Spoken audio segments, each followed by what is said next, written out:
Same with Jane. Season 2 Local Legends, the show that helps you to thrive, not just survive. Every Wednesday at 11 a.m. Tune in each week as Jane connects with local legends of Dorset, bringing you the most up-to-date health and wellness guidance, therapies, courses, retreats, and stories happening locally. Each session includes a guided meditation hosted by Jane or one of her special guests. Here's your host, Jane Scanlon.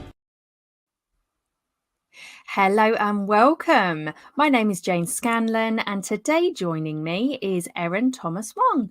And she's a small business mentor for female solopreneurs. The business is called Life Friendly Business. She's also got a podcast and author of Mumpreneur Evolution. She left her career in TV 15 years ago when she had her first son, and since then she has founded 5 businesses. Today is going to be a super interesting interview, and we are diving into adopting a life-friendly approach to business today. Welcome. Thank you. Great to be here. Absolute pleasure to have you. So, Erin, can you tell us a little bit about you, the woman behind the business? Okay, so I live in Bournemouth with my 2 boys and my husband. So my kids are 10 and 15 now. So I'm definitely entering this whole new stage of having a teenager in the house as well. We used to live in London when I worked in TV. So I always wanted to work in TV, and I did free work experience from when I was like 12 years old. I did do a degree in media, but to be honest, it was really the work experience that then got me the jobs. So I worked in TV. I worked my way up from being a runner to a production manager on programs like Scrap Heap Challenge, Celebrity Wife Swap, Ian Wright's Oh, wow. Some really cool stuff. I worked on the MTV Awards. And it was when I had my first son, so back in 2008, that I thought, how am I going to do that job and be the mum that I wanted to be? I was brought up by a single mum, and I saw how hard she found it and how much she wanted to be able to pick me up from school and things like that, but she couldn't because she was working. So I had all these ideas in my head of how I wanted things to be. And that was really the catalyst for me changing. But basically we moved here from London about 7 years ago. We're looking for Whereabouts in London did you live? Ealing, West London. Oh, nice. Yeah. And I've literally met about 14 or 15 people who are from Ealing that have moved to Bournemouth. It's so funny. But we actually, and before we arrived here, we had a year living in Abu Dhabi in the Middle East, which was an amazing experience. And we've got no regrets, but we found it really, really hard. And so we were even more happy to come back to the UK and move to Bournemouth and be by the sea and enjoy the seasons and all those good things that we have here in England. Yes. Fantastic. So you like being out and about on our gorgeous beach and in the New Forest? Oh, I absolutely love it. And, we've got a dog, so that's a great way to get you out the house as well. But I love seeing the beach in different seasons. I remember when we were looking to move here, my friends in London were like, well, the beach is nice in the summer, but for the rest of the year. And I'm like, it's even better. Like, I love it in the winter. It's just beautiful. Yeah, I was walking down there this morning and I was rather gutted that I didn't have my costume on because it was ideal dipping weather, even though it's cold.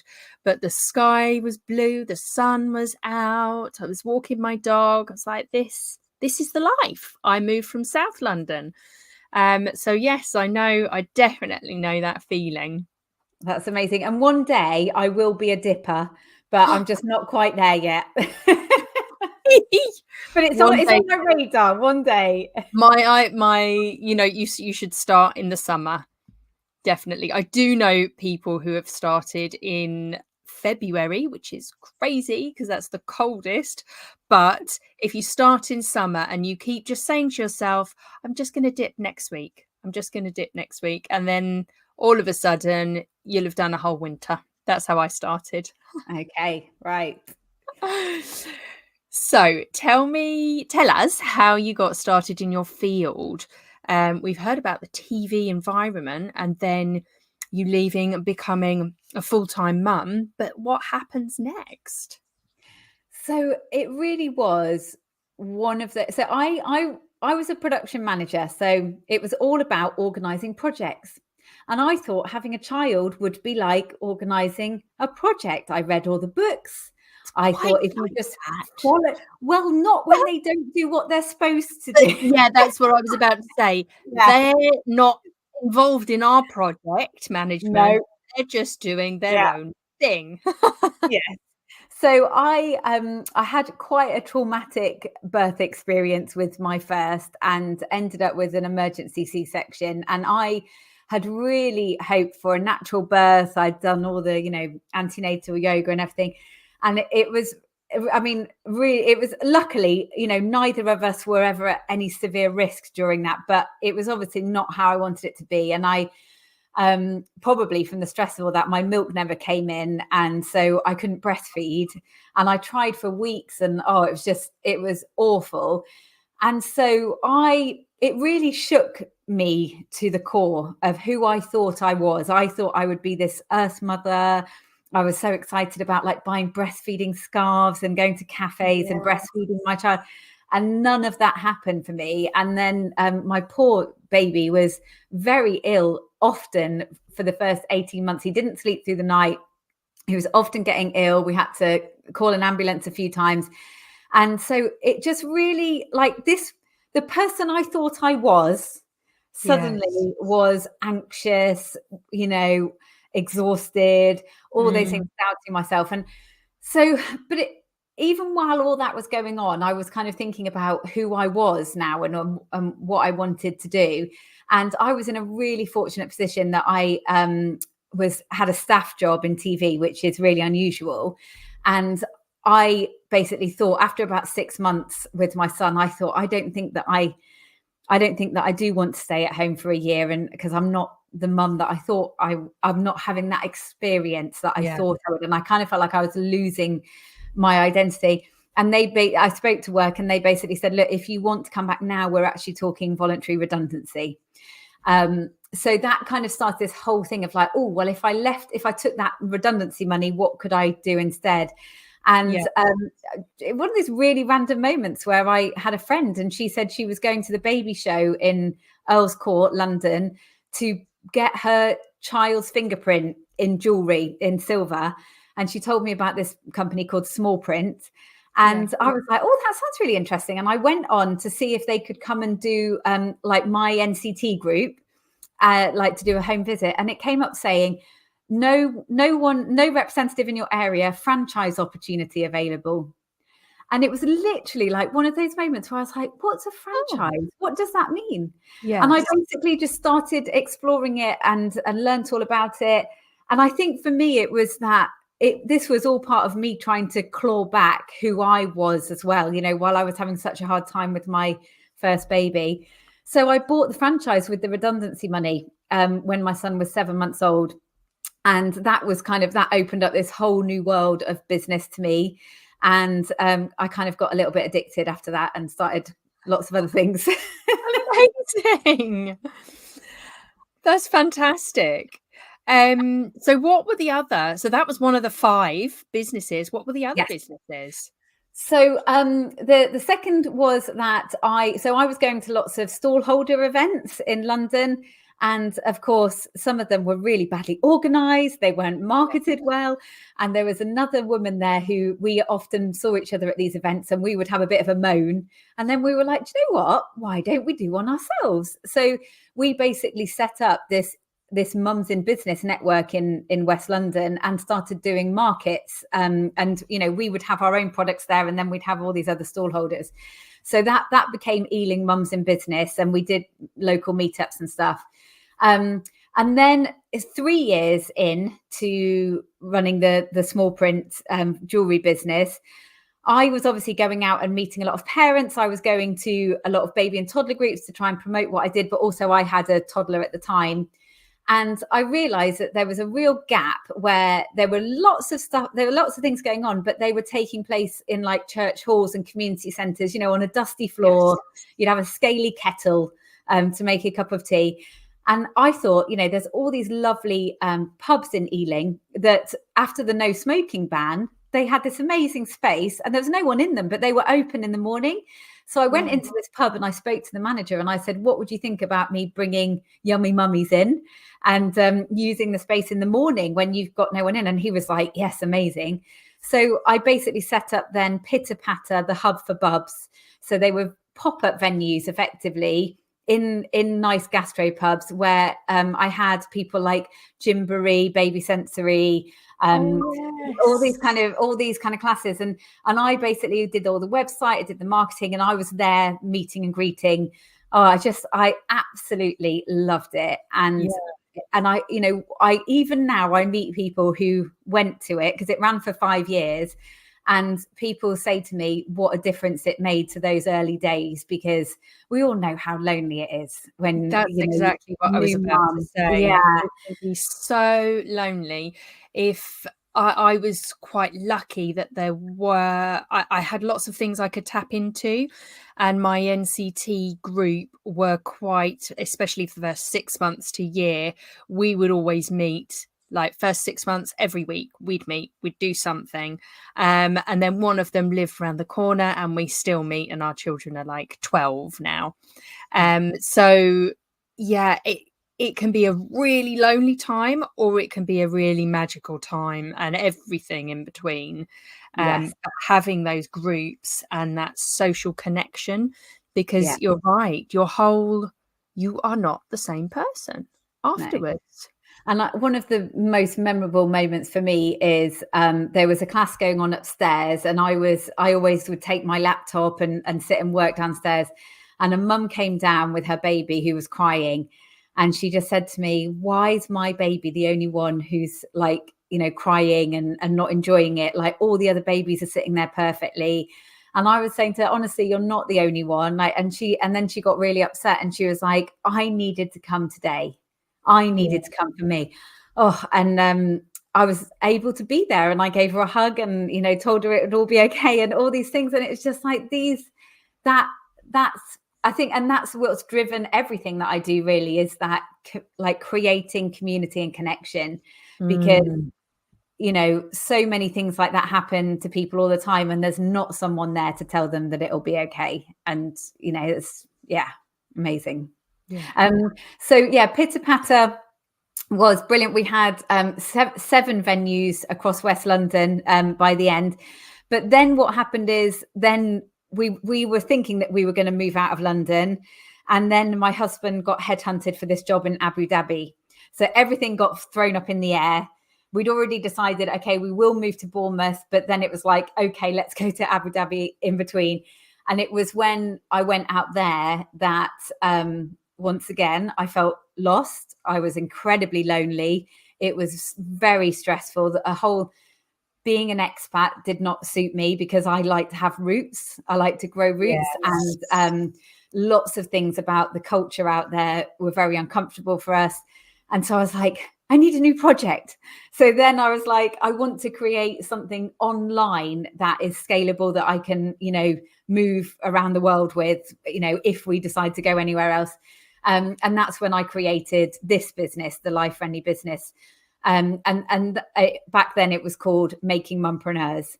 And so it was kind of taking all the stuff from like the Mums in Business Network, and then the work that it's like basically amalgamating everything online.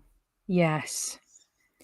And really perfect timing, because I think over the last, when was it set up? So this is back in 2016, 2017. And yes, back then it was my total USP that this is all online. And then of course, when lockdown happened, everyone's gone online. I'm like, hang on a minute.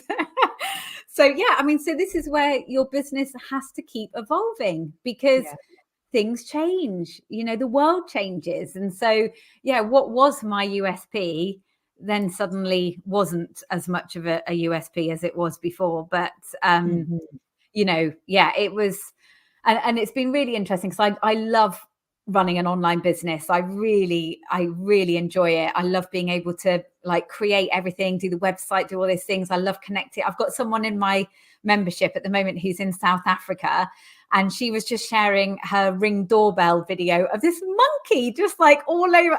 And, just that blows my mind. And that's where, having that online presence and that community opens up that connection everywhere. But this year, in the last 6 months, I've really felt drawn to doing more in-person stuff again. And we're so lucky here in Bournemouth that there's so many entrepreneurial women as well. So it's been quite interesting. I'm still like, I'm not stopping anything that I'm doing online, but I'm just adding in more in-person opportunities as well. Yeah, I've definitely had that same draw this year to do lots more collaborations. And just over the last couple of months, I've been going back to face-to-face networking. And oh my gosh, I love it. And it's been years, but I think you forget until you're back in the room with, like you say, a group of women all running their businesses, living, being the best they can possibly be and learning and growing. And it's something else, isn't it? It's just magical. It really is so powerful that, and and I don't know whether it's a bit cheesy or not, but I really resonate with the term sisterhood. And that's what I find that it absolutely is possible to create that online as well. And in my membership, it really feels like sisterhood is one of the key feelings. But I do agree that when you're in the room with people, it is even more powerful to be surrounded. And that's what I love about working with small business owners. I mean, I'm working with people like me. So we're all like sparky and want to learn new things. Like as a business owner, like we will never stop learning. And so it's like being with people that have got a passion to kind of, grow and improve themselves and improve what they're doing. And it's an amazing environment to kind of put yourself in. It is. And we're always learning from each other, aren't we? Yeah, Which definitely. I think is very magical.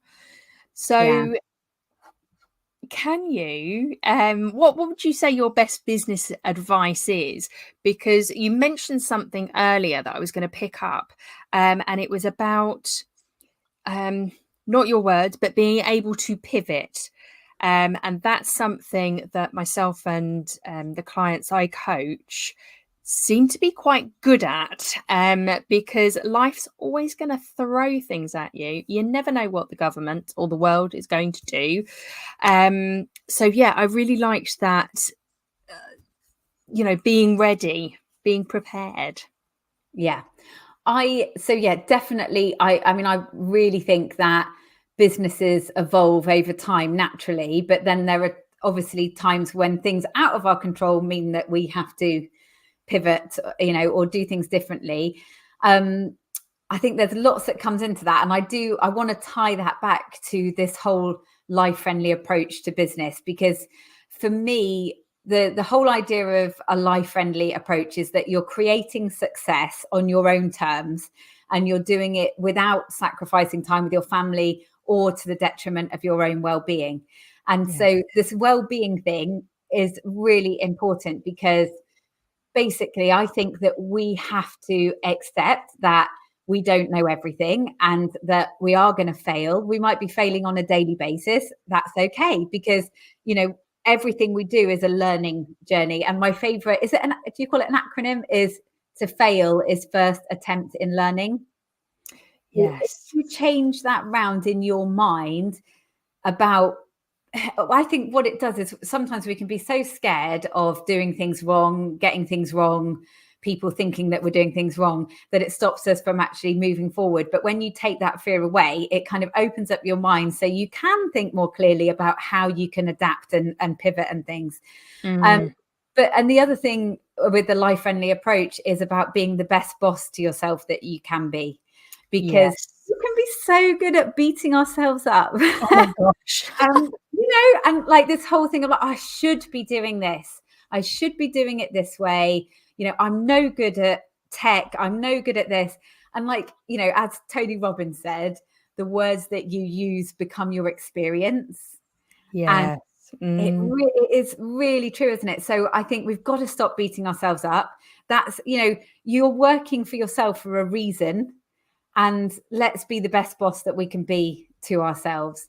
Also, the other thing, the other like bit of business kind of tip that I would give that's massive is about having boundaries around what you do in your business, because so often when we're working for ourselves, like we're the only person in the business, we're working from home, it's all kind of tied up all in this ball. And, if you're finding that you're feeling overstretched, if you're feeling irritated when customers message you at 11 at night, if you're feeling annoyed when friends are assuming that you can meet up during the day because you're only running a small business. Have a job. Yeah, exactly.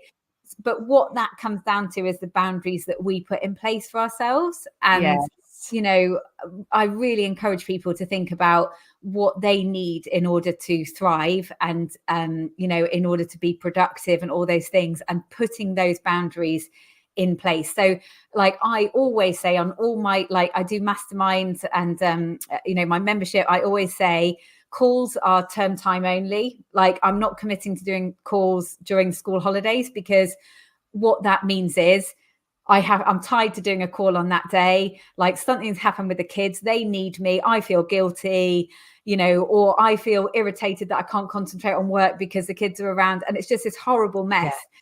And so it's like, right, my boundary around that is I don't do calls during term time.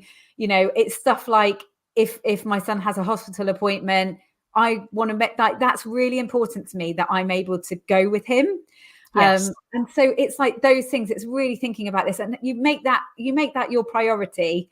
And then it just means that you can feel a bit more safe in the knowledge that you've got what you need, and then you can open up your head to work in a more productive way. Yes, 100%. And it's a bit like that, the video, the analogy of the rocks and the pebbles going in the vase, and you can't get everything in. But if you do it in a particular order, it all goes in the vase. Yes. Yeah. And I think we're living in an age where we are being so reactive to everything and feeling like we have to say yes to everything. And, we don't want to let people down. So many of us, and I know I am too, I'm a people pleaser, I try to work on that, but I know I am. So it's like, if you're just giving all the time, and you're not doing the things that you need to fill your cup, at some point you will get burnt out. And it's much harder to come back from that than if you've just like slowed things down beforehand. Yes. And the whole point of most of us mumpreneurs is that, yes, we want to make money, but we want to do the school runs. We want to go to the kids' performances. We want to be able to go to, take them to the dentist without having to have this big conversation with your boss. So if we don't set up our businesses with that in mind, we're shooting ourselves in the foot, aren't we?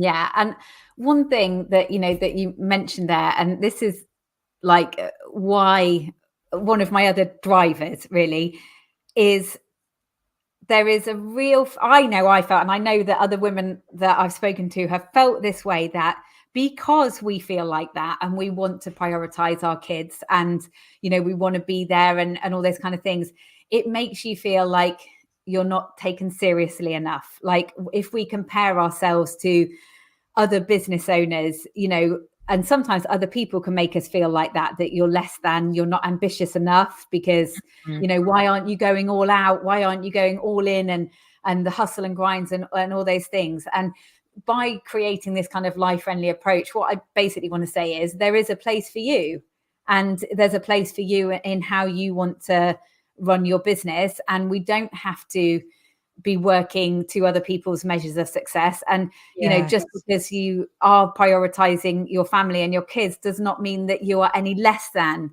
a business owner. And, I think both of us work with heart-led entrepreneurs. Yeah, These are, these women are making a difference in the world. They're making a positive impact.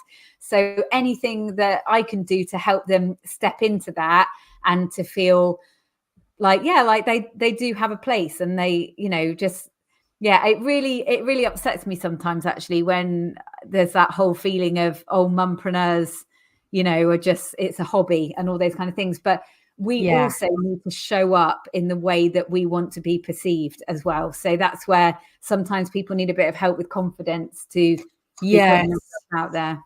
Yeah, agree, because you can still work very much part-time and have a business, or you can have a hobby, because there isn't the structure or the kind of commitment there, or that's the way people perceive it. I recently did a webinar just on that one subject. Oh, fantastic. So if I was to find you online, whether it be on the social media sites or jumping on your website, which is scrolling down at the bottom, www.lifefriendlybusiness.com, what would happen from there? Okay, so on my homepage, I've got quite a handy little thing of saying, where are you at now? Like, are you starting out? Are you growing? Are you scaling? And that kind of leads you to some free resources and also some ways to work with me. But I have my podcast, the Life Friendly Business Podcast. So there's loads of free kind of tips on there and inspiration. But then I have my monthly membership, which is called The Cocoon. And the idea of The Cocoon is to have that support, the sisterhood, experts on hand, and also access this whole library of training. And I've got a 90-day growth plan workbook that kind of starts you off. So where are you now? Where do you want to go? And then matches it up with what you need to learn. You can find that in the Cocoon. So that's my monthly membership. And then I do masterminds as well, which I really love, because that's more of the kind of intimate groups. But the Visibility Mastermind is all about getting your business seen by more people, but doing it in a sustainable way. So, that's the key word. Yeah, it is, because it's easy to be like, oh my God, I need to get myself out there. And like for weeks, you're kind of posting on social and doing all these things. And then you just get completely burnt out and you want to hibernate. That is exactly what I did. I think it was 2021 when I first started the Harmony Business Academy. And I was like, oh my gosh, I'm so excited.